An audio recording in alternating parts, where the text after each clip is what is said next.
Seja muito bem-vindo a mais um episódio do Podceplac, aqui o podcast do Uniceplac.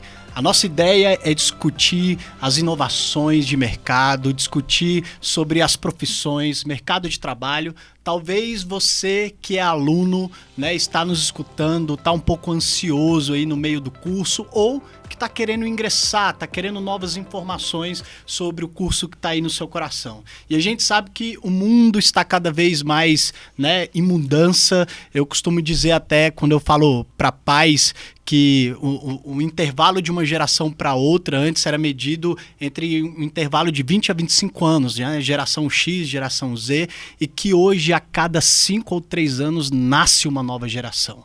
Você está ligado nas atualidades, porque o mercado muda, as pessoas mudam, as profissões mudam e novas profissões também chegam. Então, eu trouxe aqui duas pessoas maravilhosas da educação, que são coordenadoras do... que são coordenadoras aqui do curso de Farmácia Estética e coordenadora do curso de Arquitetura. Muito obrigado pela presença de vocês, professora Gisele Nascimento. Obrigada pelo convite, é um prazer estar aqui e a gente vai ter um momento bacana, de muita conversa boa. É isso aí, professora Nicole, muito obrigado. O prazer é meu também estar aqui para essa conversa, que eu tenho certeza que vai ser muito prazerosa para todos nós. Vai, e você que é aluno, está nos acompanhando, fique ligado para você não perder. E eu queria começar fazendo uma pergunta para a professora Gisele, né? Como é que, quando eu vi lá seu currículo, quase 3 páginas aí de currículo, gente, e aí eu queria saber um pouco como que você iniciou na farmácia, como que você se encontrou aí com a estética. Me conta um pouco de você. Nossa, isso é uma longa jornada, né? Eu, quando resolvi fazer vestibular, não posso contar a data, porque depois de uma certa idade a gente não fala isso para ninguém. Eu comecei fazendo curso de Química, mas sempre tinha aquela chama no coração. Você tem que ser da área da saúde. E eu falei, gente, o que eu vou fazer pensando em área da saúde? E aí me permeou, né? Vou fazer um novo vestibular, já estando na faculdade, quase me formando.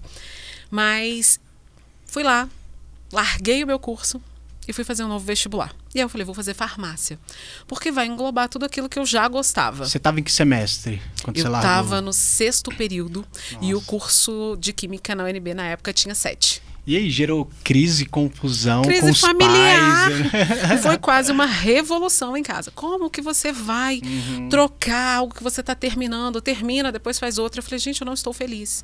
Eu preciso me sentir completa. E aí fiz um novo vestibular.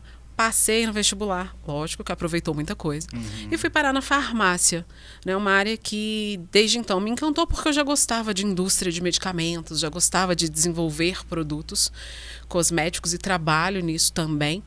E aí veio a farmácia para minha vida, né, e anos depois, estudando, parei na docência e a gente não para de estudar mesmo docente. Fui inventar de fazer uma pós-graduação em estética. Eu falei, gente, por que não ser farmacêutica esteta? Fui de novo para o banco da academia, estudei a parte de estética, e aí é onde eu consigo juntar essas duas áreas. A farmácia, pensando em cosmético, pensando em medicamento, mas também a estética trazendo a questão do autocuidado, do belo, da saúde, pensando de maneira integral. E é claro que dentro desse caminho a gente vem permeando, né, outros conhecimentos, pensando em outras graduações que vieram somar para isso, né? E ainda assim, especializações, e aí continua caminhando, né? E vem mestrado, e vem doutorado, a gente não para de estudar nunca. Então você começou com Química, foi para farmácia e depois estética. No meio do caminho, eu fiz a biologia. Aí você vai falar assim, por que a biologia? Às vezes as pessoas não entendem como é que todas essas áreas se linkam. A biologia vem por conta da botânica, junto com a farmácia, porque eu sempre pesquisei doenças fúngicas associadas à pele. E aí sempre eu buscava alternativas naturais de tratamento. Então a biologia veio somar e também dentro da microbiologia, trabalhar com patógeno, com fungo, dentro desse contexto que junta com a estética.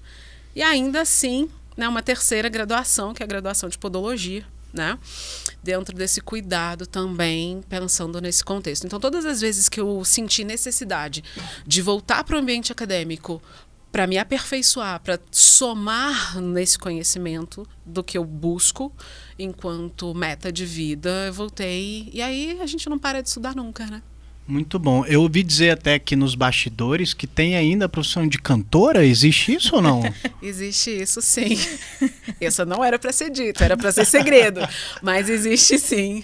Mas isso para um outro momento, quem sabe. Que legal. Mas a música faz parte também, assim, de algo desde a infância, ou foi algo que você descobriu depois, estudando farmácia e cantando para decorar os nomes dos... Não, a música faz parte da minha vida, né? O meu irmão, eu tenho um irmão que hoje mora lá no céu.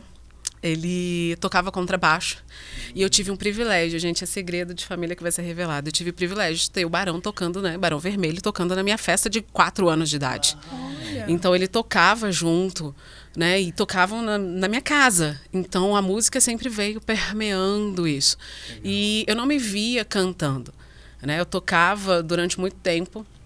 Hoje eu falo que eu tocava, que eu tenho muito tempo que eu também larguei de mão por outras escolhas.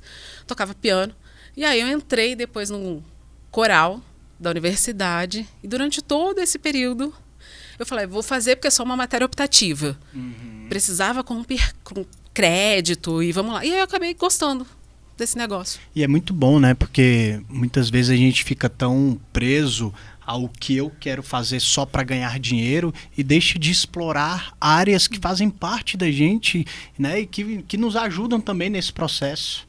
Com toda certeza. E hoje, eu quando estou atendendo, por exemplo, os meus pacientes, eles vão ter sempre uma música de fundo, alguma coisa que vem trazendo uma percepção, uma sensação de bem-estar. Então, eu acho que a gente pode somar isso também nesse processo de cuidado. Então, eu tento pegar aquilo que me é de interesse e também colocar para o meu paciente, para o meu estudante, para gerar experiências. E essas experiências virarem memórias de boas histórias mais para frente. Muito bom, muito bom. Obrigado pela sua presença aqui, professora. Já já a gente vai tirar dúvidas aqui de duas áreas que são diferentes e que se complementam também. Professora Obrigado, Nicole. Olá. Me conta um pouquinho de você, como é que você chegou aí até a área da arquitetura? Eu quero deixar uma coisa muito clara aqui. Eu só tenho uma graduação, tá? Só tenho uma. Por enquanto. Mas fez especializações também com de toda outras... certeza. Quero saber mais disso aí. Bom, eu sempre fui uma criança muito criativa. Eu gostava de desenhar. Eu fazia planta baixa e bonequinho de papel quando era pequena. Montava cidades. Coisa que normalmente todo estudante de arquitetura compartilha no início da graduação. E eu tinha, como muitos jovens, eu tive muita dúvida de para onde seguir, né? O que fazer com a minha criatividade, a minha capacidade de entender desenhos geométricos, né? Na escola a gente vai percebendo algumas coisas que são mais fáceis que outras. E eu acabei parando na arquitetura. Eu não entrei apaixonada pelo meu curso de forma alguma. Eu lembro que eu estava na psicóloga na época, eu fui para a gente descobrir o que eu ia fazer da minha vida. E a gente, ali na terapia, conversou e chegou na conclusão de que ser designer, eu só seria designer. Ser arquiteta, eu poderia também ser designer, né? Complementar a minha formação. São formações diferentes, com pontos de vista diferentes, mas muita interseção. E aí eu fui, arquiteto, né? É aquela profissão super antiga, gente. Desde que o mundo é mundo, para os seres humanos existem construtores, né? E então eu pensei na escolha segura e me apaixonei pelo curso por completo. Eu sou uma nômade de vida, né? A minha história é sempre conhecendo novos lugares. Hoje eu trabalho para viajar, essa é a minha meta. Legal. E eu tive a maravilhosa oportunidade de poder fazer meu mestrado no exterior, né? Então, para onde você foi? Eu fui para Chicago, nos Estados Unidos, morei 2 anos lá, aprendendo muito sobre arquitetura, me transformando como profissional. E assim, eu dou muito valor à minha graduação aqui no Brasil. Eu acho que a gente tem um sistema de educação muito forte que faz com que nós sejamos profissionais muito completos, com muitas experiências. Ir para os Estados Unidos, né? Não, todo mundo acha, lá fora sempre é melhor. Não, lá fora é diferente. Algumas coisas são melhores, outras talvez nem tanto. Mas a experiência de vida, de você vivenciar algo novo, faz com que você mude a sua perspectiva, né? Na graduação, ao longo dos 5 anos de arquitetura, eu tive a oportunidade de pesquisar, né, fazer iniciação científica com uma professora maravilhosa que me mostrou a ergonomia. Né, a ergonomia como forma de pensar o espaço de maneira humana, pensando no conforto do outro, trabalhando a empatia, de você se colocar no lugar do outro, entender quais são essas necessidades que as pessoas têm para aquilo. E isso me levou depois a me especializar tanto na ergonomia quanto na neurociência. A arquiteta foi para a área da saúde. Eu sou especialista em neurociência. Hoje é um fascínio para mim entender o comportamento humano no espaço, né? Porque são estímulos constantes que a gente recebe, né? Qualquer lugar, seja do mais simples ao mais complexo, a uma cidade inteira. A gente está recebendo estímulo disso tudo. E entender esse funcionamento do cérebro é absolutamente fascinante. E é interessante, a gente já entra nesse assunto, né? O quanto que cada vez mais eu tenho percebido, até como psicólogo, estudando também a neurociência, quanto que o ambiente ele é um potencial influenciador. Sim. Né? Como que foi para a arquitetura essa descoberta? Assim, você falou que a arquitetura muito antiga, desde que existe mundo, tem arquitetura, e existe um ponto aí que a arquitetura começou a entender a necessidade de estudar o comportamento frente ao ambiente. Isso é recente ou já tem um tempo? É relativo. Vamos pensar assim, eu sempre falo isso para os meus alunos, existem 3 necessidades básicas do ser humano: dormir, se alimentar e se proteger. É o básico, é o mínimo que a gente necessita. Dentro do se proteger, a gente está falando da arquitetura, a gente está falando do abrigo. E esse processo de segurança entra numa discussão de cultura. O que é seguro para mim pode não ser seguro para você, pode não ser seguro para um japonês ou um português. Né? Dependendo do nosso contexto social, geográfico, político, econômico, religioso, tantas coisas que influenciam a construção do ser e da sociedade como um todo, vai fazer com que a nossa noção, né, de segurança, de conforto, se transforme. Então, a gente passou a olhar mais especificamente para isso, eu diria, no século passado, que a gente começa realmente a estudar especificamente esse comportamento humano, essa psicologia ambiental, que é uma área interessantíssima de se estudar, de se especializar, para que a gente possa fazer projetos mais saudáveis, né? Não só ambientalmente saudáveis, mas emocionalmente saudáveis. Porque a gente não presta atenção. É aquela coisa que tá aqui em volta, sabe? É uma luz que eu escolho, é uma cor, é um cheiro. Nós somos completos. São 5 sentidos, no mínimo. Porque a gente ainda tem vários outros que a gente não para pensar. Eu me entender nesse espaço, né, faz parte de um sentido também, né, eu me entender como pessoa dentro desse contexto, e tudo isso influencia no nosso emocional. Muito bom. Como é que dentro da farmácia e da estética, né, vocês lidam em relação ao ambiente? Também há essa preocupação, né, como principalmente a estética também trabalha com essa preocupação do bem-estar. O ambiente, ele interliga muito, e existe essa ponte junto com a arquitetura? Com toda certeza. Eu vou dizer que antigamente a gente era egoísta, porque a gente pensava assim, a área da saúde tem que ser tudo branco, tem que ser tudo dessa maneira, e não se muda. E hoje eu falo que a gente tem a revolução das cores. Antigamente a gente pensava no ambiente dessa forma porque o branco era tido como único e exclusivo da área da saúde. E aí eu penso tanto na área da farmácia quanto na área da estética. E hoje a gente está vendo ambientes muito mais humanizados, ambientes aconchegantes, ambientes que trazem uma condição de pertencimento. Ele chega naquele local, ele quer ficar ali porque ele se sente bem. Né? Então, a gente tem que pensar nesse ambiente não apenas como um ambiente cheio de equipamentos que vão trazer N possibilidades de melhora para o quadro de saúde dele, tanto pensando na farmácia como pensando na própria estética. Mas a gente tem que pensar nesse ambiente também, o que ele vai proporcionar para o meu cliente, para o meu paciente naquela condição. Né? Tanto é que a gente vê uma mudança muito grande no ambiente hospitalar. Antigamente, aquele hospital ele passava aquele clima frio, desumano, que a pessoa assim percebia sozinha, muitas vezes no leito. Hoje a gente já vê muitos hospitais, por exemplo, mudando esse ambiente, trazendo, eu brinco que parece mais um hotel.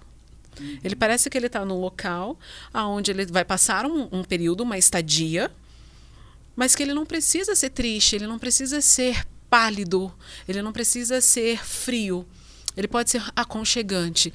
E isso a gente tem uma série de estudos que mostram que trazem benefícios para esse indivíduo e ele fica menos tempo ali. Na mesma condição, a gente vai pensar no ambiente de estética. Imagina a gente chegar num ambiente desse e ele não fosse aconchegante, ele não fosse agradável. Né? Então, uma experiência sensorial ela acaba tendo que ser criada. A gente pensa em cores quando vai desenvolver um espaço. Olha, aqui, o que eu quero passar para esse indivíduo? Eu quero passar tranquilidade, eu quero passar uma condição de saúde. O que eu vou buscar ali? Será que eu vou trabalhar? Seria interessante trabalhar com uma combinação de cores que vai gerar uma irritação? Possivelmente não. A gente quer exatamente o oposto. Trazer esse indivíduo para um momento de cuidado, onde ele consiga relaxar, onde ele consiga aproveitar desse espaço da melhor maneira. E eu falo que até numa evolução tecnológica, pensando em equipamentos, pensando em ergonomia, como a Nicole disse, hoje a gente tem materiais, a gente tem instrumentais, equipamentos muito mais ergonômicos, muito mais acolhedores. Quem não quer chegar, por exemplo, numa recepção de uma clínica, numa recepção de um hospital e sentar numa cadeira aconchegante e não aquela cadeira que fica ali, não sabe qual posição que vai tenso ficar. E o lugar não colabora, né? Não te exatamente. Ninguém procura pela dor. Não mesmo. E aí a gente faz desse lugar um lugar acolhedor e aí ele passa por esse período, muitas vezes, de enfrentamentos bastante difíceis de uma maneira menos dolorida. Simplesmente olhando como está à volta. Então, interfere bastante. Bom, eu queria que a gente queria que vocês falassem um pouco sobre o curso. Por exemplo, me fala um pouco sobre o curso de farmácia da Uniceplac, o que torna o curso de farmácia, né, nessa universidade diferenciado, o que você visa e trabalha muito, qual o principal objetivo que você quer que os alunos saiam de lá, né, com o entendimento de... Aí eu vou brincar, né? Eu quero que o meu aluno saia de lá sabendo tudo. Né? Mas falar do curso de farmácia é muito, muito gratificante, porque faz parte da minha história no curso de farmácia do Uniceplac. Quando eu entrei no Uniceplac, o curso de farmácia, ele já era conhecido como a menina dos olhos do nosso fundador, que é o Dr. Aparecido. E quando eu entrei, a gente vê um curso que precisava de alguns ajustes e hoje a gente tem um curso que é diferencial. Pensando no Centro-Oeste, e eu me atrevo a dizer que em algumas situações até fora do Centro-Oeste, saindo um pouquinho da nossa caixinha. A gente tem passado por mudanças estruturais, e aí pensando tanto curriculares, trazendo o que o mercado hoje pede. Então a gente está antenado nessa possibilidade de mudança. A gente não está engessado. Então o curso lá de alguns anos atrás, Você está na Uniceplac há quanto tempo? Debutei. Ou seja, tem 15 anos que eu tô ali. E aí já é uma história. Né? E essa evolução ela é constante, né? na missão de educar. E dentro da farmácia, a gente tem visto trazendo para dentro do ambiente acadêmico as necessidades do que a gente vê lá fora, necessidade do nosso paciente. Por exemplo, a gente pode citar o cuidado farmacêutico, a consulta farmacêutica, trabalhar com simulação realística, trazer o cuidado integral. E aí, quando a gente fala em cuidado integral, não olhar apenas o farmacêutico como aquele profissional que entende do medicamento. Que vai lá, que vai te vender uma caixinha, que vai prescrever para você um medicamento de venda livre, por exemplo, que vai te fazer uma orientação sobre isso, mas que vai olhar para você como indivíduo, vai buscar entender o que é que você tem, vai trabalhar junto com a equipe de saúde, e aí a gente faz isso no Uniceplac. A gente tem atendimento farmacêutico que trabalha junto com a fisioterapia, que trabalha junto com a medicina. Né? Então, a gente, com a própria estética. E dentro desse contexto, a gente vem buscando trazer essa integralidade, que é uma das condições importantes hoje. A gente pensa muito que lá fora, a gente não vê, por exemplo, um farmacêutico tendo práticas integrativas e complementares, que são atendimentos focados em florais, em reflexo, em aromaterapia, em acupuntura. A gente vem ainda com uma carga de tecnologia para desenvolvimento de produtos, para desenvolvimento de cosméticos, para análise de alimentos também. Mas hoje a gente busca no nosso aluno que ele saia dali com a sensação de que ele pode cuidar, que ele não é simplesmente um, aspas, dispensador de medicamentos. Ele é muito mais que o profissional do medicamento. Ele é um membro da equipe de saúde. Inclusive, você percebe muito esse perfil do aluno que chega para ingressar no curso de farmácia e que às vezes é surpreendido por perceber um universo, né, às vezes muito maior do que ele imaginava, achando que era só sobre medicamento? Com certeza. Né? Quando a gente chega para o aluno nos primeiros semestres e vai contar para ele que nós temos 139 áreas de atuação possíveis. Uau. Ele fala assim, eu tenho um universo que se abre. E a gente sempre fala, se permita conhecer para você fazer a melhor escolha. Quantos dos meus alunos, e eu falo que eu fui assim na faculdade, eu entrei falando, você é perito da Polícia Federal. Estou docente. Muitos alunos hoje que são egressos nossos, professor, eu ia para uma área, fui para outra completamente diferente, vocês me apresentaram um mundo novo. E isso é interessante dentro do Uniceplac. A gente mostra para esse aluno as possibilidades que ele tem dentro dos campos de atuação. E norteia, né? Claro que a gente tem esse feeling.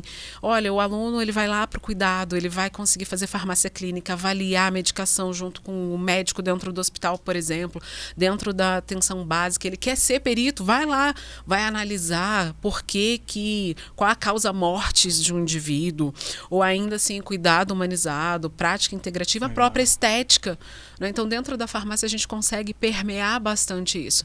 E o objetivo é que ele saia de forma generalista, ele entenda um pouquinho de cada área, mas sempre buscando aquilo que o encante. E é o que a gente tem dentro do nosso corpo docente para orientar esse aluno. Legal. E existe a parte prática, né? Porque às vezes a sensação, farmácia, você vai estudar muito ali, cálculo, química, existe muita essa iniciativa prática e se existe, né, possibilidade de estágio ou não? Com certeza.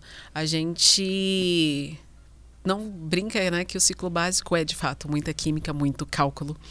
Mas chega um momento que isso também é importante, né, para que a gente consiga entrar no ciclo específico, mas lá na química, lá no cálculo, eles já têm esse contato prático, contato com o laboratório de anatomia, laboratório de química, né, laboratório de bioquímica, fisiologia, e aí à medida que ele vai progredindo no curso, ele também tem muita prática. É um curso que eu vou dizer para você que 50% dele está associado a essa prática, nos 3 eixos, na parte tecnológica, na parte de cuidado, e ainda assim a gente vem pensar nessa parte estética, nessa parte de medicina integrativa. Então tudo tem teoria e prática sempre alinhadas para que lá na teoria ele aprenda o processo e ele consiga executar. E aí essa execução muitas vezes junto com o paciente, cuidando desse paciente, evoluindo esse paciente para ele entender se esse paciente está respondendo aquelas condutas farmacêuticas e desenvolvendo também produtos cosméticos. Quem não gosta de um produto cosmético novo? tendência enorme. E é um mercado que se abre para o farmacêutico, até porque nós somos o segundo lugar do mundo que mais consome produto cosmético. Então, se a gente colocar algo novo no mercado, vai ter público para consumir. E a gente busca trazer isso para o nosso estudante também. Muito bom. Depois eu quero até fazer uma pergunta referente ao tempo de Covid, né? Como é que foi para o universo farmacêutico, escutar tanta gente dando opinião e ideias. Mas eu quero saber antes, dentro da arquitetura, eu vi um artigo dizendo que o Conselho de Arquitetura trouxe dados interessantes sobre o aumento, né, quase dobrou da procura de alunos querendo fazer arquitetura. O que você acredita que se deve a esse aumento dessa procura? Eu vou devolver a pergunta Uhum. com o seguinte sentido. Foi legal para você ficar dentro de casa durante a pandemia? Vivendo dentro de 4 paredes? Acho que a gente parou para perceber que, cara, o ambiente faz muita diferença na nossa vida. A gente nunca ficou tanto tempo dentro de casa entendendo que aquele era o nosso universo. Será que a gente pode fazer diferente? Será que a gente pode melhorar esse universo? Tanto que junto com a procura de alunos de arquitetura, também houve uma procura de profissionais para reformas. Reformas residenciais, reformas de comércio. As pessoas começaram a perceber o quanto esses ambientes afetavam, às vezes financeiramente, às vezes emocionalmente. Hoje eu vejo uma tendência da gente buscando um bem-estar. Né? A vida não é só trabalho, por mais que a gente esteja falando aqui sobre uma construção profissional. A gente também tem um lazer, a gente tem os nossos amigos, a nossa família. Isso precisa estar nessa... Eu acho que no que a Gisele fala sobre uma vida integral, né? Pensar na saúde de maneira integral e pensar sobre isso tudo. Então, esse aumento da procura é a gente entender que dá para fazer muita coisa. Sem contar que, infelizmente, um dos maiores problemas no Brasil é um déficit habitacional. Então, nem todo mundo tem casa e nem todo mundo tem uma casa adequada para viver. Então, tem um mercado enorme. A quantidade de coisas que a gente pode estar fazendo do ponto de vista da arquitetura e urbanismo, não vamos deixar de esquecer esse lado. Cidades mais saudáveis, cidades mais tecnológicas, mais inteligentes. Eu posso dizer que cidades mais bonitas, né? Eu jogando a estética no meio do caminho. Cidades mais bonitas, é importante isso. Porque, gente, beleza, beleza é um termo muito... sutil, né? Cada um vê o belo de uma forma diferente. A gente tem estudos na faculdade de arquitetura falando sobre isso, esse debate do que é belo e como eu posso julgar essa beleza e devo julgar essa beleza ou devo entender a beleza que o outro enxerga, né? Para projetar isso. E eu acho que a gente está, como comunidade, como sociedade, priorizando mais o natural até, né? Por mais que a gente procure muito a questão estética, hoje quem não faz um skincare nessa vida, né? E é para ter a pele natural. Eu me metendo no assunto das outras, mas é para ter uma pele mais natural, mais bonita, mais viçosa. Isso se reflete também na forma com que a gente pensa o espaço, ocupa o espaço. Seja de um quarto, seja de um edifício, seja de uma cidade inteira. Muito bom. Eu queria, então, que você falasse um pouco do curso, né, dentro da Uniceplac, o que você vê como diferencial, você que é coordenadora do curso, e quem é esse público que geralmente procura, né? Tem a sensação de que muitas vezes é a pessoa que gosta de desenho. Tem uma galera que não gosta de desenho, está na arquitetura, e se essa parte do urbanismo é uma parte muitas vezes até que os alunos podem acabar, né, se esquecendo ou não mergulhar tanto, e lá tem uma ampla ferramenta de conhecimento sobre. Então, eu me orgulho muito em dizer que hoje eu coordeno um curso incrível e que é o curso mais antigo no Distrito Federal entre as instituições privadas. Então, a gente tem aí mais de 2 décadas de tradição, e isso não quer dizer que a gente está engessado, quer dizer que a gente tem 2 décadas de experiência em se transformar, né? Se repensar e trazer novas possibilidades, porque existe uma pesquisa muito famosa que diz que hoje as novas gerações elas têm a previsão de ter pelo menos 6 profissões diferentes. Então, é muito rápida a transformação. A tecnologia ela vem para acelerar muito isso. Então, o curso de graduação, né, para você iniciar nesse mundo, ele precisa abrir portas. E abrir portas para o pensamento e para pensamentos complexos. Então, você entender que aquele edifício, ele não está dentro de uma bolha. Ele está dentro de uma cidade. E ele se interliga com essa cidade. Então, como é que a gente pode pensar nesse sistema de todo mundo trabalhando junto, né? Trabalhando de forma integrada. Tanto que hoje nós trabalhamos de forma integrada com o curso de engenharia, né? Então, professores da arquitetura ensinam na engenharia e engenheiros vêm ajudar os nossos alunos arquitetos e arquitetas para que a gente consiga entender que a gente não trabalha sozinho nesse mundo, a gente precisa de profissionais de muitas áreas. E quanto mais conversa a gente tem, mais enriquecedor né? A forma da gente pensar e da gente projetar essa realidade que a gente quer ter. Então, no Uniceplac, a gente preza por um ensino interdisciplinar, né? Para a gente juntar diferentes conteúdos. Então, a gente não vai esquecer do urbanismo. A gente está falando de um prédio pensando na cidade, a gente está falando na cidade pensando nos prédios. A gente está pensando muito na sustentabilidade, porque eu falo muito para os meus alunos, sustentabilidade não é mais opção. É uma obrigação de todo arquiteto. Porque é o nosso futuro, é o futuro dos nossos filhos, das próximas gerações que vão vir. Então, como é que a gente pode contribuir para isso? Né? É pensar nesse grande sistema que se interliga. Né? Então, a gente preza muito por essa discussão. Então, o nosso aluno hoje, ele vai se formar para ser um profissional que ele quiser ser e que ele vai se transformar ao longo do caminho, porque as possibilidades estão abertas para ele se descobrir. E ele não precisa ser um desenhista. Isso é um erro muito comum, que as pessoas acham que precisam saber desenhar para ser arquitetos. E eu digo, eu tenho alunos que são artistas maravilhosos, que desenham de forma belíssima. Eu não tenho esse perfil. Eu não sou uma artista desenhista. Eu sou uma pessoa criativa, mas eu também sou uma pessoa muito prática, que gosta da construção. Então, isso é possível, os diferentes tipos. A gente ensina o nosso aluno a desenhar. Um desenho muito específico, que é o desenho técnico, que é simplesmente uma nova linguagem para ele se comunicar com as pessoas da construção civil. Legal. E a tecnologia chegou também sendo né, um bom agregador, né, para desenho ou não? Com toda certeza. Quando eu estava na faculdade, a pior coisa que um estagiário pode fazer nessa vida é levantamento arquitetônico. Você sai doído, você sai suado, porque tá lá você e a trena desenhando ali para você pegar as informações do ambiente. Não é legal, é chato.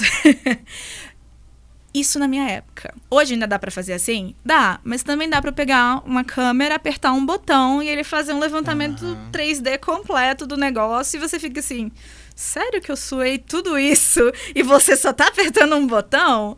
Mas a tecnologia, ela transforma, e a gente precisa estar sempre se atualizando, se renovando, né? Entendendo que vão existir novas ferramentas, novas formas de se pensar a produção de um projeto, né? Independente da escala que a gente esteja atuando. E como a gente conversa, né? Os projetos, por exemplo, eles precisam estar compatibilizados. O que significa isso?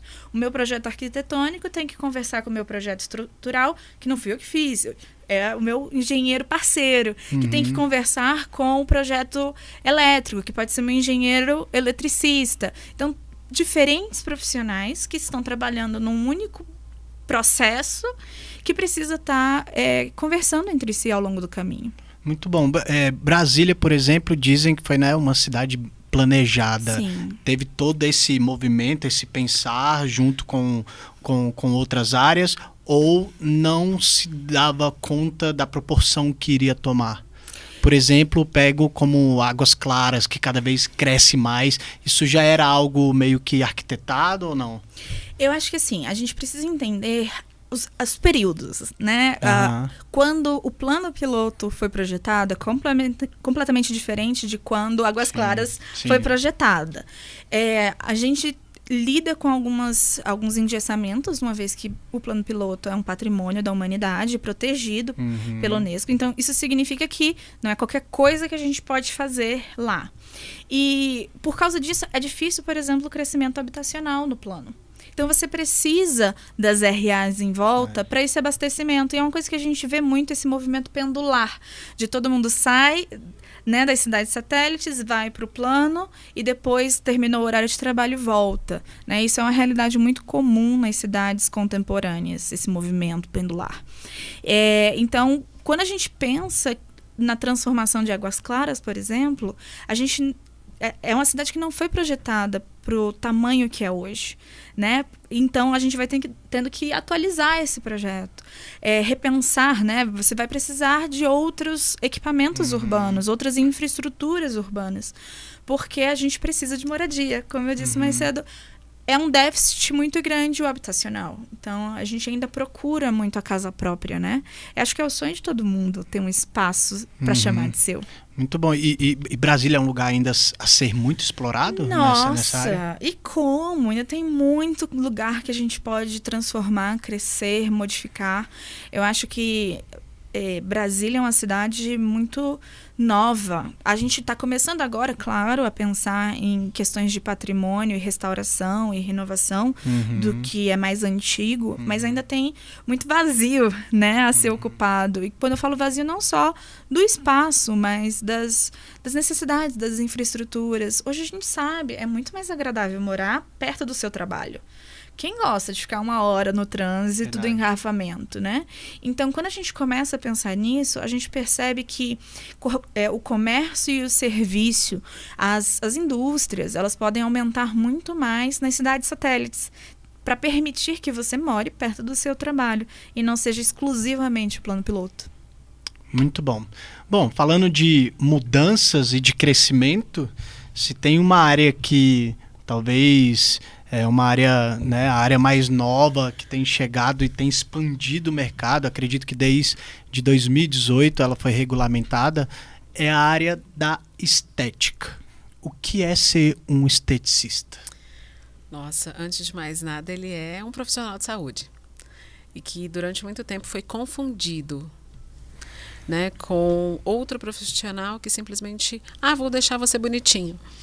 Né, ele é um profissional de saúde que vai tratar disfunções, né, que vai provocar, por meio de técnicas, a reparação, né, de áreas desse organismo. E aí a gente vai pensar em estética facial, em estética corporal, na estética capilar, né, com a terapia capilar. Então, são 3 eixos que o profissional de estética, né, ele acaba atuando. E dentro desse contexto, a gente vê uma série de possibilidades de tratamentos faciais, corporais, capilares, e que cada dia, né, tá mais crescente, porque as pessoas estão olhando para si sempre naquela busca não apenas do belo. Eu vou dizer que o belo é a consequência, o estar e se sentir bonito, mas ter saúde, né, muitas vezes trazendo essas técnicas principalmente para a condição de reparar algo que não se sente bem. Né? Quantas vezes a gente não busca, por exemplo, uma intervenção estética dentro desse sentido? Eu vou fazer uma massagem modeladora porque eu quero reduzir, por exemplo, medidas. Quero fazer terapia capilar porque eu estou com uma queda de cabelo acentuada, principalmente nessa época pós-Covid. A gente viu muito o que a gente chama de eflúvio telógeno, né? Uma queda acentuada, e muitas pessoas têm buscado essas técnicas exatamente para estimular, né, o crescimento do cabelo e ficar bonito de novo, né, a condição facial, uma pele homogênea, bonita, brilhante, saudável. Né? Então, a gente tem crescido isso. E ainda mais para o esteticista, a gente diz que nós tivemos ganhos né? Porque procedimentos invasivos eles estavam restritos a outros profissionais da área da saúde.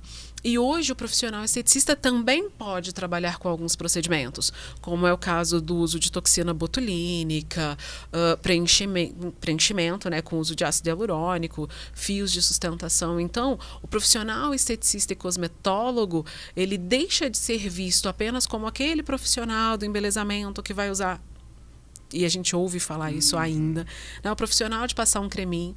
Não, e ele é, de fato, um profissional de saúde que vem trazer esse bem-estar e que gera o embelezamento como uma consequência do processo.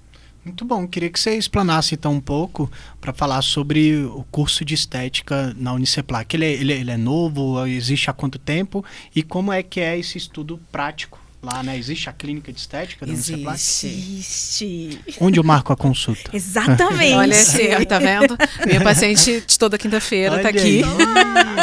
Né? É um curso essencialmente prático.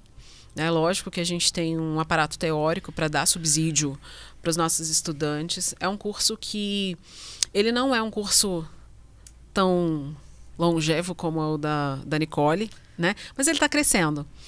Né? A gente teve a nossa primeira turma findando em 2019, né? Foi a nossa primeira turma. Legal. Então é um curso recente, mas é um curso de 2 anos e meio, é um curso tecnológico, e que dentro desses 2 anos e meio ele vai conhecer esse organismo humano desde o aspecto da célula, lá permeando pela anatomia, vai passar por processos bioquímicos, vai entender, né? Então não é só falar assim, vamos ali, vamos discutir um creme. Não, ele vai entender o porquê daquele ativo cosmético, porquê daquela formulação, aonde eu vou usar, como eu vou usar, pensando tanto na estética facial, quanto na estética corporal, quanto na condição capilar. Que são os 3 eixos que a gente consegue fazer, inclusive, micro certificações dentro do curso, né? De forma intermediária e também quando ele finda. É um curso que tem crescido. A gente tem o privilégio, né, de ser uma instituição que tem uma clínica escola de estética e que oferece não apenas para a comunidade acadêmica, né, para os estudantes, mas para os colaboradores, né, esses atendimentos, e para a comunidade externa, para a população que mora perto da nossa instituição e outras que nem tão perto, que estão cada vez mais se deslocando, e aí entra a arquitetura também, né, mobilidade, para irem até a nossa instituição, terem esse cuidado.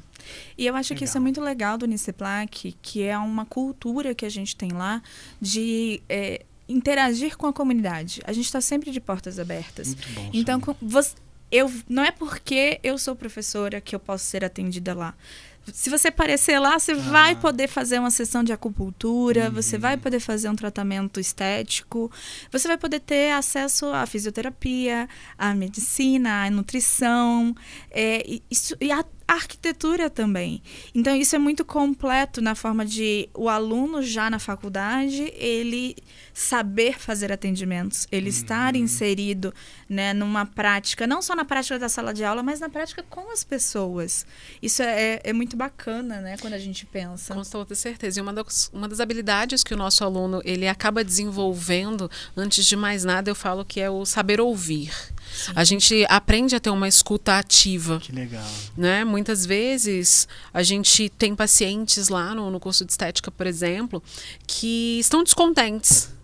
Mas antes desse descontentamento, ela precisa ser ouvida, ela precisa entender, ela precisa se reconhecer para que a gente consiga ter uma parceria professor, estudante, paciente, cliente, para que essa jornada de cuidado ela aconteça de forma verdadeira. Porque não adianta nada ele ir lá uma vez e falar assim, nunca mais vou voltar porque eu não vi nada, não aconteceu nada, nada mudou. E não é bem assim.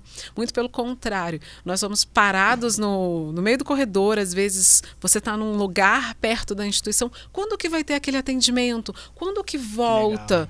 E é muito legal da gente ver que de ver que isso funciona. Sim. E os nossos alunos poderem proporcionar isso, né, durante a sua formação. E é uma preocupação que a instituição tem de gerar esse cuidado, de fazer com que não apenas ali dentro da comunidade intramuros, mas extramuros, a gente possa trazer esse benefício. Então, o tempo todo a gente tem a comunidade circulante ali, né? E aí populações das mais diferentes características, como é o caso da estética, onde a gente atende populações em estado de vulnerabilidade. Sim.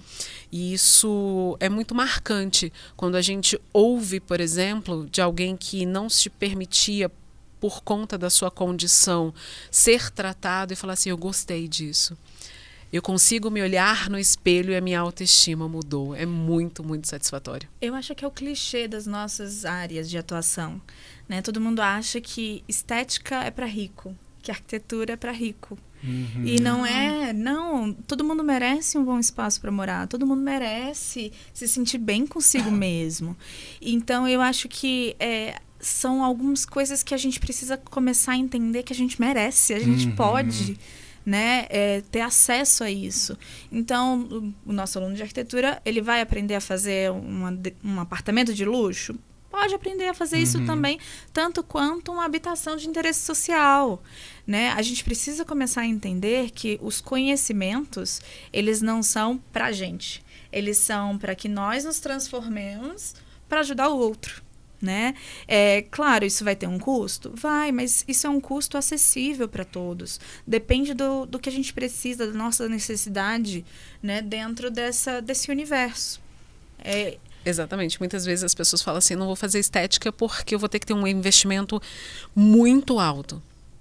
Né? E fala assim, investimento de equipamentos que muitas vezes podem, de fato são altos, né? Equipamentos de mais de 70 mil reais. Mas a gente não precisa começar com esse equipamento de 70 mil reais, a gente precisa começar.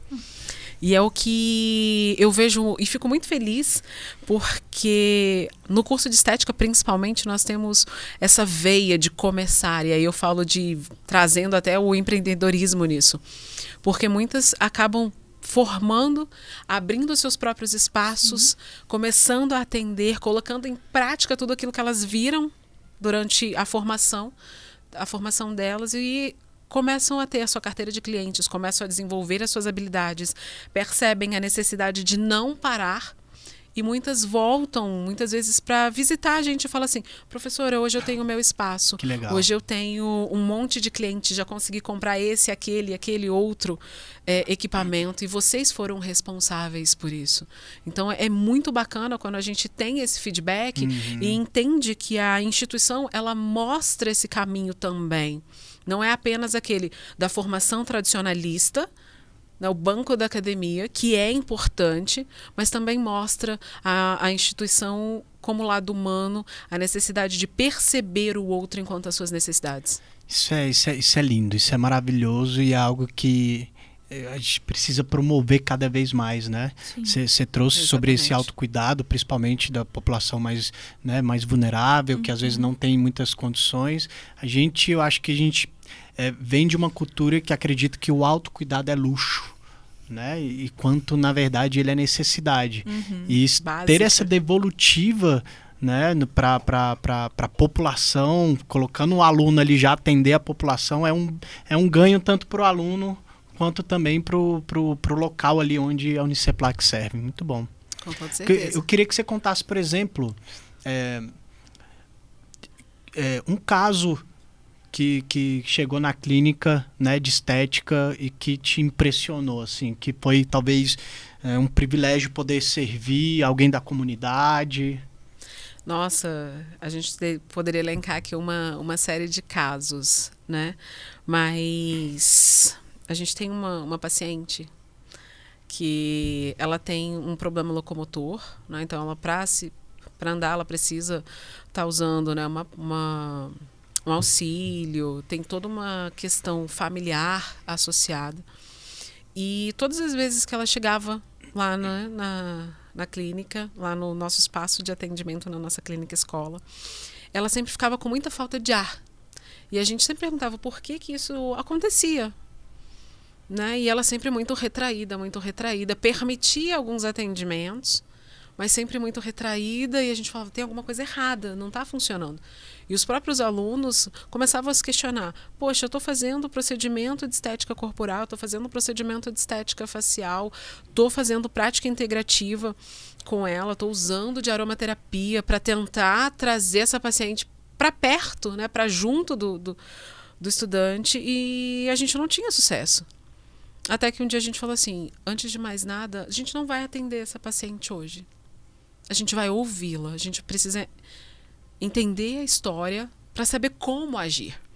E aí ela contou numa tarde o que se passava, né, na condição familiar, na estrutura familiar, inclusive pensando em moradia, porque eu me lembro muito que me chamou a atenção. Ela falou, eu tive que sair às pressas daqui, e ela usou essa expressão que foi muito forte, daquilo que eu chamava de casa. E aí o que era isso, né? A casa, a necessidade básica que não existia. Uhum. Né? E saneamento que não existia. Aí você fala assim, poxa, vou ter... Não, e ela não se sentia no direito de ter esse cuidado. E quando ela contou isso pra gente, e até embarga um pouco a voz, eu falei assim, não é assim. Eu peguei essa paciente, levei para um espelho que a gente tem no centro de práticas e falei, olha para você. Você está vendo o valor que você tem? E quando ela se olhou no espelho, ela falou assim, não, eu não tenho valor. Eu falei, olha essa imagem que você está vendo de forma que a sociedade criou, que você tem que ter o cabelo dessa maneira, a pele dessa situação. Eu falei para ela assim, se perceba enquanto mãe, enquanto mulher, se permita estar aqui, deixa a gente cuidar de você. Legal. E quando eu chamei as meninas para atenderem ela, nesse dia ela não teve falta de ar. Ela não ficou ansiosa. Ela simplesmente se deixou, se permitiu. E tanto é que é uma paciente que fala assim, hoje a gente fala para ela, não, você pode estar de alta, você está linda, né? A gente fez um monte de procedimento, vamos dar vaga para outro lugar. Não quero ficar aqui, né? E ela até brinca com a gente, ficar aqui para sempre. Então, quando a gente ouve dela simplesmente, que para mim é muito obrigado, ele vai lá na alma, porque a gente conseguiu não apenas deixar mais bonita, mas a gente conseguiu mudar uma pessoa para se enxergar enquanto ser humano. É muito bacana. Faz tudo valer a pena, né? Não é à toa que eu estou nessa vida há 23 anos. Muito bom. Não é à toa. Como é que a arquitetura, no caso, na Uniceplac, ela consegue servir a comunidade? Como que as pessoas procuram em relação a qual demanda, geralmente? A gente tem atendimentos de pequenos projetos, né? Então, pequenas reformas podem ser feitas. E é uma coisa assim, é muito importante também de dizer que não é uma competição com o mercado. Nós não somos um escritório profissional, nós somos estudantes em aprendizado e formação que podem contribuir de formas, né, saudáveis também. Legal. Então, eu acho que, vamos pensar assim, de uma forma muito simples, todo mundo merece um bom banheiro? Uhum. Sabe? Tomar um bom, né, banho com uma instalação adequada. Uma reforma de um banheiro, que muita gente fala de forma tão... é um banheiro. Mas eu acho que é sobre dignidade, né? De não ser só uma casa, ser um lar também. Uhum. Então, esses pequenos projetos... Porque um projeto de arquitetura, ele leva tempo. Né? Assim, num escritório de arquitetura, ele leva ali em torno de 4 a 6 meses, um projeto de pequeno porte completo. Isso faz com que a gente precise considerar, né, o tempo que o aluno tem ali num semestre para atendimento. Então, reformas de pequenos projetos, a gente consegue contribuir bastante. A gente fez no semestre passado, você estava contando a história, e eu pensando, né, que a gente teve também um caso como esse semestre passado, de uma senhora que chorou. Ela começou a chorar quando viu o projeto dela feito. E era a coisa mais simples do mundo, sabe? Não, sem fogos de artifício, não era essa a necessidade dela. Mas só da gente dar para ela a opção de ter algo bem pensado para ela, foi emocionante, né? E isso impacta também os nossos alunos de perceberem o poder que eles têm de transformar vidas. Muito bom, muito bom. Eu queria, inclusive, né, saber um pouco sobre mercado de trabalho dentro da área de vocês. Ao mesmo tempo que uma área, né, é bem mais antiga, outra área que está começando, mas a gente começou falando sobre o quanto o mundo está, de fato, mudando. Quais são as tendências, né, para a área tanto de arquitetura, quanto de farmácia e quanto de estética? Eu acho que assim, a gente precisa entender que o mundo está se transformando e as necessidades são outras. A gente estava até conversando mais cedo sobre as transformações até do próprio mercado de trabalho. Né? Então, vamos lá, do ponto de vista de uma mulher, você está trabalhando, você precisa de uma infraestrutura que te apoie com os seus filhos. Né? Então, está cada vez mais aumentando a quantidade de empresas que olham para isso e percebem que se eu trouxer um espaço, por exemplo, trazer uma creche para as minhas funcionárias dentro do espaço de trabalho, a produtividade dessas mulheres vai aumentar. E eu posso te dizer de experiência própria, isso acontece. Porque a gente vê que ela fica muito menos preocupada no sentido de como está meu filho, com quem ele está agora, o que ele está fazendo. E aí eu acho que vem muito do desenvolvimento desses ambientes, e acho que a arquitetura ela vai contribuir de uma maneira muito presente. E a gente vê, por exemplo, nas empresas muito grandes, como foi uma das antigas empresas que eu trabalhei fora de Brasília, ela tinha um espaço como esse. E a gente via que a mãe não se preocupava tanto. Ela sabia onde a criança estava, como ela estava sendo tratada. E aí ela rendia muito mais. Né? Então, a gente consegue... E ambientes agradáveis. Sim. E aí volta a condição do espaço, né? Eu acho que, como sociedade, a gente está pensando mais num bem-estar. Querendo ou não, está todo mundo um pouco estressado pós-pandemia, né? E isso faz com que a gente queira espaços mais agradáveis, mais interessantes, né? A gente buscando uma experiência diferente. Então, por exemplo, o arquiteto ele pode estar trabalhando na transformação desses espaços de trabalho. Nessas casas mais aconchegantes e confortáveis. Pode estar trabalhando num show. Né? Por exemplo, a gente acabou de ter aí o The Town em São Paulo, tinha arquiteto envolvido no meio pensando na cenografia. Legal. Você pode ter pessoas trabalhando em repensar essas cidades mais inteligentes, que há uma demanda que está surgindo aí, como é que a gente integra a tecnologia, a sustentabilidade e essa nova forma de viver nas nossas cidades. Então, eu acho que enquanto existir pessoas, vai ter demanda de trabalho de forma natural. E essa demanda vai se transformando, claro, não é da noite para o dia que as coisas mudam. Mas a gente repensar isso, tanto que, por exemplo, uma pesquisa recente na Inglaterra sobre a jornada de trabalho de 4 dias. Né? Então, para a pessoa ter mais tempo no fim de semana, né, um final de semana, nossa, vamos lá, todo mundo vai querer um final de semana de 3 dias, né? E o grande medo e preocupação das empresas, mas eu só vou ter 4 dias do meu funcionário trabalhando, e o que eles descobriram é que esse funcionário trabalhava mais focado, mais intenso, com uma produtividade altíssima, então eles tiveram lucro, né? E aí o que vai acontecer? Você vai ter mais tempo de se cuidar, de ir fazer um tratamento estético, de pensar em espaços de lazer, né? E olhar para si. Você acha que o brasileiro está mais adentro disso? Eu vi que até o ministro do Trabalho, se eu não me engano, até citou, né, sobre isso, sobre essas horas, essa jornada de trabalho de 4 dias. Olha, um outro dado, e acho que talvez você saiba melhor falar sobre ele, é o nível de ansiedade da população brasileira. É crescente, né? O Brasil é o país mais ansioso do mundo. Exatamente. E dentro trazendo essa perspectiva, infelizmente, né, não é um indicador muito agradável dizer que nós somos um país extremamente ansioso, porque gera processo de adoecimento. Sim. E aí a demanda, quantas reportagens a gente não viu pelo uso acentuado de ansiolíticos, hipnóticos sedativos, de pessoas se automedicando, se tornando dependentes desses medicamentos, e aí não consegue dormir, precisa do auxílio do medicamento. É um ciclo vicioso. Exatamente. Então, é uma coisa bastante que precisa ser repensada. E quando a gente fala no ambiente de trabalho, ele também precisa ser prazeroso.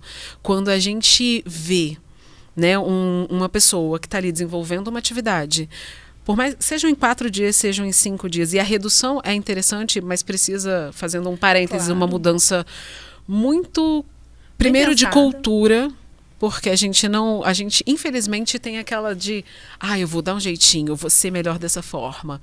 Né? Eu não vou fazer isso porque não vou trabalhar naquele dia. Não, a gente tem que fazer bem feito, naquele tempo que é destinado. E é lógico que o benefício ele vai acabar vindo. Né? Muitas profissões da área da saúde mesmo têm sido levantado esse questionamento. Ao invés de 40 horas semanais, 30 horas semanais, para que não haja o esgotamento físico, para que não haja o esgotamento mental e o desenvolvimento de síndromes. Quantas vezes a gente não vê falar desde a pandemia? Burnout? Por aí, o esgotamento de profissionais sentados no chão e falam assim, eu preciso cuidar de alguém. Isso não foi diferente na área da farmácia, com testes que passaram a ser feitos em drogarias, com booms dentro dos hospitais também, porque nós somos profissionais associados aos laboratórios, né? Quantos exames precisavam ser liberados os seus laudos? E eu acho que a gente não tem resposta para isso. Eu acho que tem que ser uma construção coletiva, Com como certeza. sociedade. Né? Então, não vai ser eu aqui, né, conversando 3 pessoas que vou dizer, olha, tem que ser assim que é feito. É o meu ponto de vista. Será que o seu ponto de vista é o mesmo? E eu acho que isso é cidadania. É o debate saudável sobre situações complexas e às vezes difíceis de serem lidadas, mas que precisam, né? Uma conversa pode resolver muita coisa. Eu acho que a gente precisa se educar nisso, aprender a conversar com o outro, a debater ideias e a construir. E aí eu me atrevo a dizer, a gente precisa também, enquanto indivíduo, a respeitar a opinião do outro, porque não necessariamente eu vou concordar sempre com você. Mas tá a gente tudo bem. exatamente, mas a gente consegue de repente chegar num denominador comum para trazer benefício para mim, para você, para o outro, né? E com isso a gente conseguir avançar. Isso porque é ser uma cidadão. condição dinâmica. A gente não pode estar estacionado. A gente tem que se permitir avançar, tem que se permitir mudar, se adaptar ante aquilo que nos vem. A gente não teve que se adaptar na pandemia. E aí se adaptar novamente pós-pandemia, aprender a sair de casa, a tocar o outro, a cuidar do outro. Como é que vai ser daqui para frente? O brasileiro, ele está sendo cada vez mais impulsionado a ter esse cuidado, né? Sim. Principalmente, a gente olha o que foi o que é, na verdade, as nossas eleições, o quanto que, de fato, a gente tem essa dificuldade de opinar, escutar o outro. Uma das coisas que eu tenho trabalhado muito dentro de empresa é falar sobre comunicação. Sim. Né? Porque é algo que parece ser tão básico, aprender a conversar, aprender a dar uma opinião, aprender a não levar para o lado pessoal, aprender a entender que o outro tem uma história totalmente diferente da sua e que esses debates, né, são extremamente importantes para a gente trazer essa consciência. Eu acho que é o que a gente também tem em sala de aula, né? Nós não temos mais aquela ideia de professor que fica lá na frente, Exato. ordenando o conhecimento dentro da cabeça dos alunos. A gente constrói. Gente, eu nunca aprendi tanto quanto quando eu entrei numa sala de aula. É todo dia aprendendo uma coisa nova. Eu aprendo para poder passar alguma coisa e eu aprendo na troca com os alunos, né? Então, esse conhecimento, ele é repartido.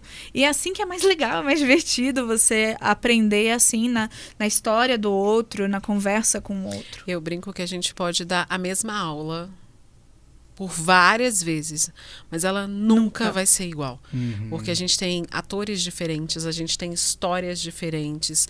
Né? Eu brinco que quando eu dou aula de chás, né, fitoterapia, e aí eu começo a ouvir aquelas histórias e aquelas receitas mirabolantes das famílias. Avó, né? Toda avó tem uma receita.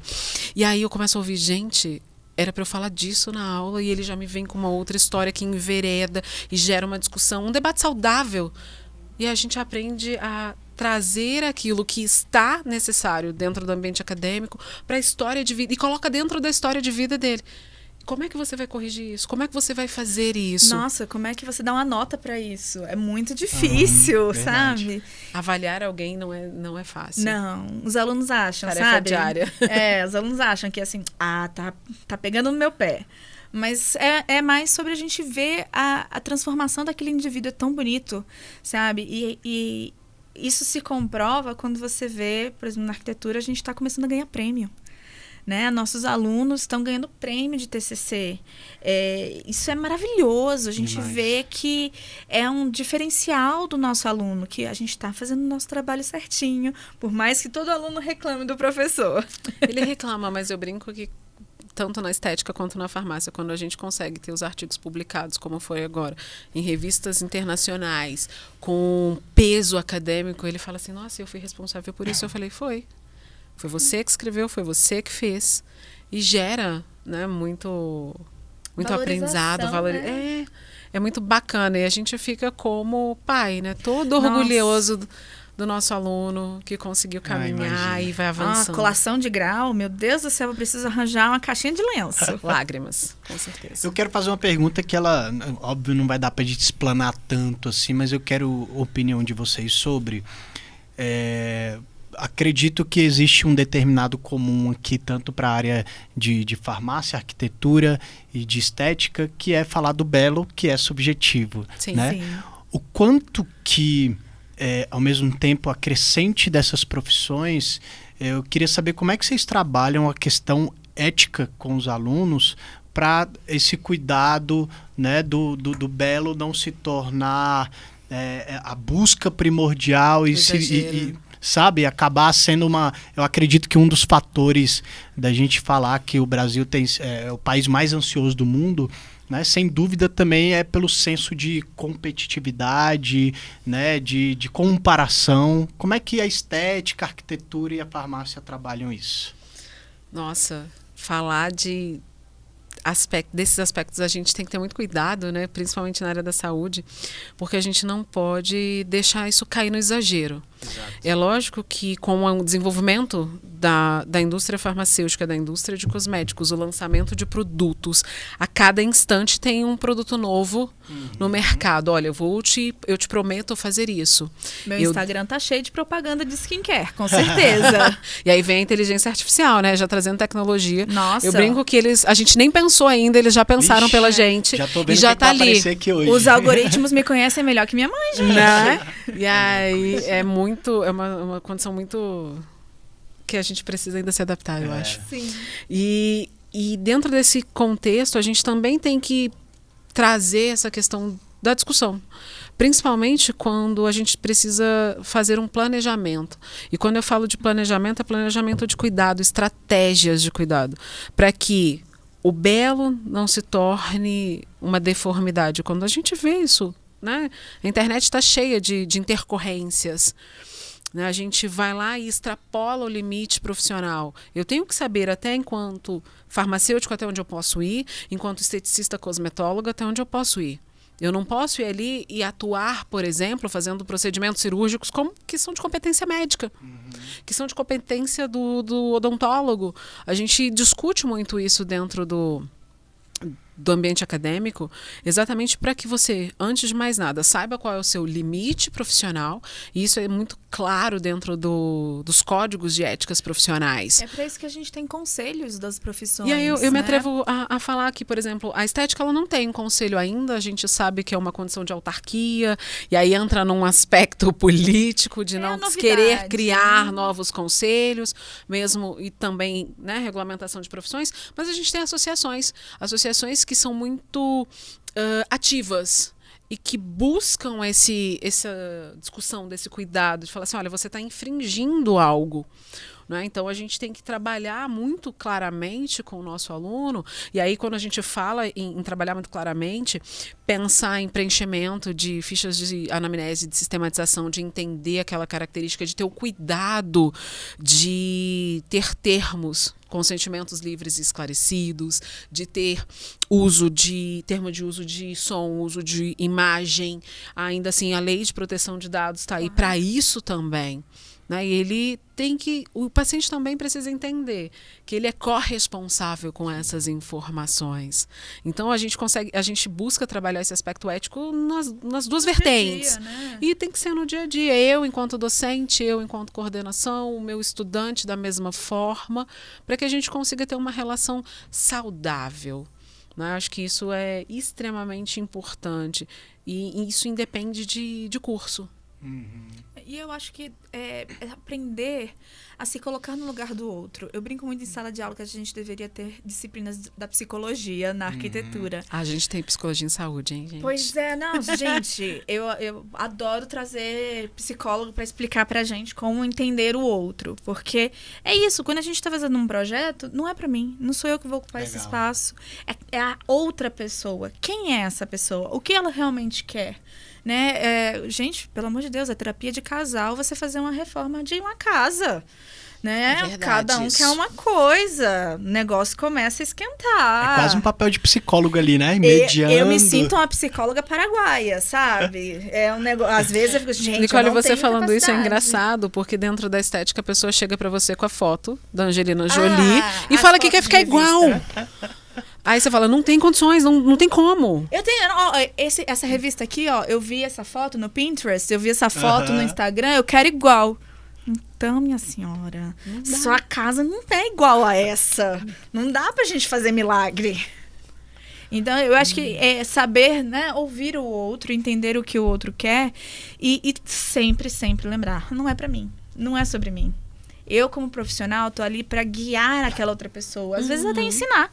Eu preciso argumentar com o meu cliente. Olha, eu entendo o que você quer, mas isso daqui vai ser prejudicial financeiramente, emocionalmente, de conforto, de sustentabilidade. Tem 1000 opções. Então, eu explicar o porquê da minha decisão técnica é muito importante para o cliente tomar posse também daquilo, né? O espaço é dele, ele precisa sentir que ele está sendo ouvido. Muito legal. E olha como, de fato, né? Você vai precisar de habilidades emocionais aí para, de repente, se apresenta um projeto e o seu cliente vai te dar uma resposta que você não gosta, você leva pro lado pessoal e aí você acaba perdendo o cliente por conta disso. Precisamos de matéria de psicologia dentro da arquitetura. Tudo Eu a ver. acho. Por isso que você, né, tá na área da neuro também. Exato, eu sou ergonomista, Muito neurocientista, então você precisa entender o outro, precisa entender esse comportamento. Muito bom. Gente, a conversa tá muito boa e eu queria fazer uma pergunta Que saindo... susto, eu já pensei que ele falou, eu queria que você cantasse, credo. Calma, fica até o final que vai ter surpresa. E vai ter primeira e segunda voz aqui. Coitados, agora é sofrimento. Meu povo, ENAD. Há uma verdade que muitas vezes os alunos, né, não se interessam tanto pelo ENAD. Eu sou muito sincero em dizer que na minha época eu estava lembrando que alguns colegas até super empenhados e minha desculpa até foi assim, não, já tem que estudar muita coisa do curso e tal, não tô nem aí pro ENAD. Hoje eu já tenho uma outra percepção e aprendi muito com outros convidados que vieram aqui e de coração eu queria que você que tá aí, nem sabe que vai ter ENAD ainda, eu queria saber como coordenadora de cursos, por que, de fato, fazer ENAD? Por que é tão importante? Por que o aluno deveria se empenhar para a prova do ENAD? Vamos lá, a gente já respira e fala, quem vai? Né? Quando a gente fala do ENAD, ele é visto por alguns estudantes ainda como um bicho de 7 cabeças, como a prova mais difícil que se ele não fizer, ele não forma. Mas ele tem que mudar essa visão. A gente tem que olhar o ENAD por um outro prisma. Ele é um exame importante, né, que é desenvolvido por uma série de professores extremamente capacitados, escolhidos, né, pelo INEP, e que vão verificar como é que esse aluno, né, como é que foi o desempenho acadêmico dele durante todo o processo formativo dele. Assim como uma disciplina que está presente na matriz curricular, a gente tem que encarar o ENAD como uma disciplina. Toda disciplina tem um método de avaliação. Para o ENAD, o método de avaliação vai ser uma prova, né? E que vai versar por uma série de conteúdos específicos, mas também de cunho geral. Então, o nosso aluno, quando a gente fala, é ano de ENAD, você é uma turma enadista, a gente tem que trabalhar você para te conscientizar, antes de mais nada, de que o ENAD ele não é um bicho de 7 cabeças. Você vem sendo preparado para esse ápice Desde o primeiro dia. Desde o primeiro dia que você entra lá e recebe. Seja bem-vindo à nossa instituição. A gente já está pensando em ENAD. E isso independente de turma, eu me atrevo a dizer. É porque não é sobre você se ir bem no ENAD, é sobre você ir bem na sua vida profissional. Quem você vai ser lá fora? Exato. Então, você quer contratar um arquiteto que vai deixar a casa cair na sua cabeça? Você não quer. Vamos combinar? Que você quer um profissional de qualidade? Então, o ENAD, ele vem pra garantir isso, pra gente Eu não vou dizer medir. garantir, não, Nicole. Eu vou dizer coroar. Eu vou mudar, só me metendo um pouquinho na sua fala. Gostei. Acho que é coroar a sua formação enquanto profissional. Puxa, fui lá e tirei um notão no ENAD. A gente vai se orgulhar e ele também vai. É um legado que você deixa para a instituição, porque uma prova de ENAD não é sobre você. Eu falo muito isso para os meus alunos. A prova do ENAD é sobre toda a galera que veio antes de você e o pessoal que sequer se matriculou ainda. Né? Então, é sobre uma história de um curso de profissionais capacitados que são reconhecidos no mercado. De você pegar um currículo, eita, um currículo do Uniceplac, que legal, né? Você já chega com uma expectativa boa. E eu acho que isso, a gente passou aqui, né, um tempinho conversando sobre isso. É uma construção coletiva. Exato. Né? E, então, o papel do aluno nesse processo é isso, dele contribuir para o futuro da própria profissão. Muito bom, muito bom. E só de ouvir, você muito honesto, assim, só de escutar, estar entrevistando aqui mestres da educação, eu acredito que todas as pessoas que eu entrevistei aqui, eu vi brilho nos olhos ao falar da profissão e como isso é relevante, como isso é importante, né? Não é aquele professor que talvez já por conta de muito tempo de estrada, já não suporta mais, faz aquilo porque tem que fazer, e eu vejo essa paixão nos educadores da Uniceplac. Então, faça o seu ENAD, para de preguiça, vai, se esforça para isso, saiba que você está, né, honrando os que já passaram e preparando para os que estão por vir. E acredito que isso deve ser um motivo de muito orgulho para as próximas gerações que estão vindo. Você fala, cara, eu estudei nessa universidade que tem tanta iniciativa, que está atento às novas descobertas. Com toda certeza. E é isso que a gente busca enquanto instituição. É fazer diferente, fazer o nosso melhor, fazer bem feito e saber que lá na frente o nosso aluno é já um aluno de sucesso. É o selo de qualidade Uniceplac, está garantido. Selo de qualidade, é isso. Eu queria aproveitar então o momento para a gente encerrar, que vocês direcionassem uma mensagem para os alunos de vocês que estão assistindo, né? Estamos aí já num processo de final de semestre e de repente tem aí alunos que estão desesperados, prova chegando, medo de reprovar, medo do mercado de trabalho, tantas mudanças. O que você tem a dizer para trazer um conforto a esse coração ansioso? Eu acho que a ansiedade, querendo ou não, ela vem pelo medo do desconhecido. Legal. Né? E a gente... Eu acho que é muito importante o aluno saber que ele não está sozinho. Sabe? Eu falo muito para os meus alunos isso. Minha porta está sempre aberta. Não só para conversar sobre o dia a dia da sala de aula, mas contar da minha história, do que eu já vivi e dividir isso das viagens que eu fiz, dos lugares que eu conheci, dos perrengues da profissão. E que é natural e que a gente sente ansiedade pelo medo. Mas que tá tudo bem, que vai ficar bem. Acho que a minha grande luta é contra a ansiedade. Meus alunos estão de prova de que eu tô mudando as regras do jogo exatamente para diminuir isso. E que a gente quer o melhor para eles. O portfólio de um arquiteto são os projetos. O portfólio de um professor são os alunos. Então, quando a gente vê alunos que conquistam, que crescem, que ganham o mundo... Nossa, o coração enche de alegria de ver isso, né? De você saber que você fez parte dessa história. Então, é saber que eles não estão sozinhos. A gente está aqui para dar todo o suporte possível que eles precisem. Muito bom. Muito obrigado, professora Nicole. Gisele? Nicole falando e eu reflexiva, né? Pensando, poxa, o que eu vou falar para os meus alunos? A Nicole vai falar quase tudo. Mas tudo bem. Eu te perdoo. Foi mal. Né? Mas... Não, eu diria que não apenas para o aluno que vai fazer ENAD, Sim. mas para todo o aluno. Ele sabe que ele pode contar com a gente. Muitas vezes ele vê a nossa porta fechada no sentido de aguenta um pouquinho, espera um pouquinho que eu vou te atender. Né? Mas, antes de mais nada, eu sempre falo para os meus alunos assim, muitas vezes a gente semeia com lágrimas, mas a gente sempre volta com júbilo. E quando a gente fala em júbilo, não é só o sorriso no rosto. E eu sei que as minhas alunas enadianas da estética, os meus meninos, né, que a minha turma é bem misturada na farmácia, eles estão sendo habilitados, eles estão sendo treinados, eles estão sendo capacitados por uma equipe extraordinária para fazerem diferencial, não apenas no dia da prova, mas para que eles possam fazer diferente lá fora. Para terem orgulho do que eles se tornaram enquanto profissionais.